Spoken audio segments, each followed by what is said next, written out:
Santiniketan medical কলেজের যিনি আপনার প্রেসিডেন্ট দ্যাট ইজ মলয়পীঠ আমাদের একটা অ্যাপ্লিকেশন দিয়েছেন যে শান্তিনিকেতনে আমরা বাস সার্ভিস দেওয়ার জন্য।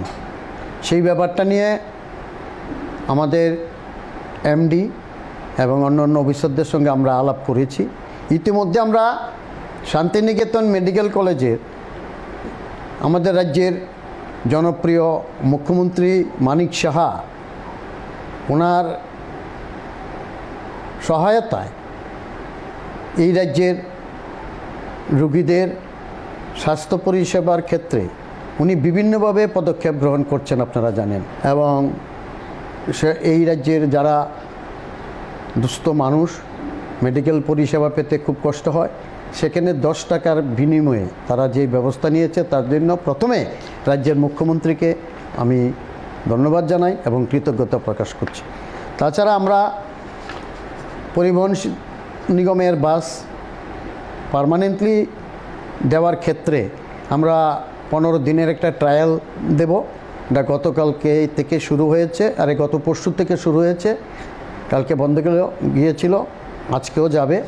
সেভাবে আমরা দেখব, কারণ আমরা স্থির করেছি যে সকাল 7:40 বটতলা থেকে আমাদের Ranikhamar that is Santiniketan medical college যাবে এবং সেখান থেকে আমরা আবার 8:15 আমরা সেখান থেকে আবার ছেড়ে আসব। সেকেন্ড ট্রিপ যাবে আমাদের 10:45 বটতলা থেকে নাগেরজলা হয়ে আমাদের শান্তিনিকেতন মেডিকেল কলেজ যাবে। পরে সেখান থেকে আবার ঘুরে আসবে, ব্যাক করবে 11:30 আর এখানে আসে পৌঁছবে 12:30। থার্ড ট্রিপ আমরা চিন্তা করছি বটতলা থেকে 6:36 PM ছাড়বে এবং সূর্যমণিনগর হয়ে 7টার সময় এখানে গিয়ে পৌঁছবে। এইভাবে আমরা কিছুদিন ট্রায়াল করে দেখব। যদি ওপিডিতে আমরা শুনলাম শান্তিনিকেতন মেডিকেল কলেজে ওপিডিতে প্রচণ্ড ভিড় হচ্ছে এবং বিভিন্ন রকমের ডাক্তাররাও আসছে, অর্থোপেডিক্স থেকে শুরু করে মেডিসিন, লিভার। তাই আমরা মানুষের পরিষেবা দেওয়ার ক্ষেত্রে যেহেতু পরিবহন শিল্প গড়ে উঠেছে, আমাদের রাজ্যের মাননীয় মুখ্যমন্ত্রীও সেটা চাইছেন যাতে মানুষ স্বাস্থ্য পরিষেবার ক্ষেত্রে কোনো ঘাটতি না ঘটে।